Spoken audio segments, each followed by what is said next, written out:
दोस्तों ये तब की बात है जब 2005 में इंडिया के एक लेजेंड स्विट्जरलैंड गए थे अपने टूर के लिए। 26 मई 2005 को वो स्विट्जरलैंड में लैंड हुए थे। स्विट्जरलैंड से लौटने के बाद उनके याद में, उनके सम्मान में स्विट्जरलैंड गवर्नमेंट ने 26 मई को साइंस डे डिक्लेयर कर दिया था। दोस्तों आप समझ ही गए होंगे मैं किसके बारे में बात कर रहा हूँ। जी हाँ दोस्तों, आज की इस बिग शॉट सीरीज में हम बात करेंगे हमारे missile man APJ Abdul Kalam जी के बारे में। उनकी लाइफ की जर्नी और ऐसे ही कुछ इंटरेस्टिंग किस्से अपने अंदाज में मैं आज आपके साथ शेयर करूंगा। एपीजे अब्दुल कलाम जी का जन्म तमिलनाडु के रामेश्वरम शहर के एक छोटे से गांव धनुषकोडी में एक बहुत ही गरीब परिवार में हुआ था, जहां उनके पिता एक छोटी सी नाव चलाया करते थे, जिससे उनकी फैमिली को मुश्किल से 2 वक्त की रोटी नसीब होती थी। उनके घर में कोई भी पढ़ा लिखा नहीं था, लेकिन उन्हें बचपन से ही पढ़ाई लिखाई का बहुत शौक था। गरीब होने के बावजूद उनकी फैमिली उन्हें पढ़ाई के लिए पूरी तरह से सपोर्ट करती थी। लेकिन एपीजे अब्दुल कलाम जी हर सुबह स्कूल जाने से पहले न्यूज़पेपर बेचा करते थे, ताकि उनकी फैमिली पर उनके पढ़ाई का ज़्यादा प्रेशर ना आए। स्कूल में उनके मार्क्स उतने अच्छे नहीं आते थे, लेकिन वो हार्ड वर्किंग स्टूडेंट्स में से एक थे। उनका हमेशा सिर्फ एक फोकस रहता था कि हर दिन कुछ नया सीखा जाए, और इसीलिए वो घंटों घंटों तक पढ़ाई किया करते थे। बचपन से ही वो इंडियन आर्म फोर्सेस के पायलट बनना चाहते थे, इसीलिए उन्होंने अपनी स्कूलिंग खत्म होने के बाद मद्रास इंस्टीट्यूट ऑफ टेक्नोलॉजी के तहत एरोस्पेस इंजीनियरिंग में एडमिशन लिया।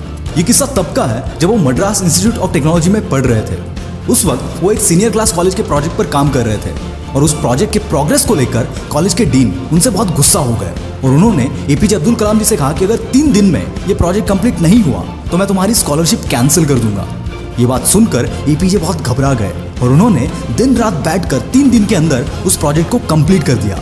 ये देखकर उनके डीन बहुत खुश हो गए, और उन्होंने एपीजे अब्दुल कलाम जी से कहा कि मैं जानता था तुम्हें वो काबिलियत है, लेकिन मैं ये देखना चाहता था कि तुम में मुश्किल वक्त को सहन करने की क्षमता है या नहीं। कॉलेज खत्म होने के बाद जब एपीजे अब्दुल कलाम जी ने इंडियन आर्म फोर्सेस में फाइटर पायलट के पोस्ट के लिए अप्लाई किया, उस वक्त सिर्फ 8 वैकेंसीज ओपन थी, और बदकिस्मती से उनका 9 नंबर आया और वो आर्म फोर्सेस के लिए सिलेक्ट नहीं हो पाए। जिसके बाद उन्होंने defence research and development organisation यानी कि डीआरडीओ ज्वाइन की, जहाँ वो छोटे से होवरक्राफ्ट डिजाइन किया करते थे। लेकिन वो डीआरडीओ में अपनी जॉब से खुश नहीं थे, क्योंकि उन्हें वहाँ कुछ नया सीखने नहीं मिल रहा था। तभी उनकी मुलाकात हमारे इसरो के फाउंडर विक्रम साराभाई जी से हुई। उनको एपीजे अब्दुल कलाम जी की मेहनत और हर वक्त कुछ नया सीखने की चाह बहुत पसंद आई, और उसके बाद उनका डीआरडीओ से इसरो में ट्रांसफर हुआ। इसरो में एपीजे अब्दुल कलाम इंडिया के सबसे पहले successful satellite launch SLV-3 Rohini के प्रोजेक्ट डायरेक्टर थे। उसके बाद उन्होंने कई प्रोजेक्ट्स इनिशिएट किए। 1980s में पृथ्वी मिसाइल सक्सेसफुली लॉन्च करने के बाद उन्हें नासा ने जॉब ऑफर करने की कोशिश की, लेकिन उन्होंने उसे ठुकरा दिया। पृथ्वी मिसाइल के सक्सेसफुल लॉन्च के बाद इंडियन कैबिनेट के तहत रिसर्च के लिए 3.88 बिलियन रुपीस के फंड्स अलॉट कर दिए, जिसके बाद एपीजे अब्दुल कलाम जी ने उनकी टीम के साथ मिलकर अग्नि, त्रिशूल, आकाश, नाग जैसे कई बड़े मिसाइल लॉन्च किए।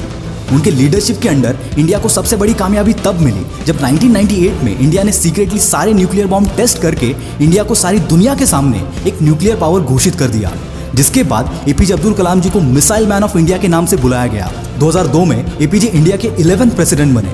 अपने प्रेसिडेंशियल टर्म के वक्त जब वो केरला विजिट के लिए गए थे, उस वक्त उन्होंने 2 लोगों को केरला के राजभवन में as a presidential guest invite किया था।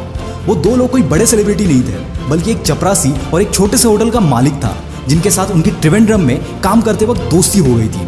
ऐसा ही एक किस्सा 2005 का है, जब उनकी फैमिली राष्ट्रपति भवन में रहने आई थी। लगभग 10 दिन तक उनकी फैमिली के 52 लोग राष्ट्रपति भवन में थे, और उनके जाने के बाद एपीजे अब्दुल कलाम जी ने 3,52,000 अपनी फैमिली के रहने और खाने का खर्चा सरकार को दिया था। जब एक रिपोर्टर ने उनको ये पूछा कि आपने सरकार को पैसा क्यों दिया, तो उन्होंने जवाब देते हुए कहा था कि सरकार मेरे रहने और खाने का पैसा देती है, ना कि मेरे परिवार के। और इसी खुददारी ने पूरी दुनिया को इनसे प्यार करने पर मजबूर कर दिया। इनके पास जायदाद कोई नहीं थी अपनी किताबों के अलावा, पर अपनी कहानी से और अपने कामों से ये मिसाइल मैन पूरी दुनिया के लिए मिसाल बन गए।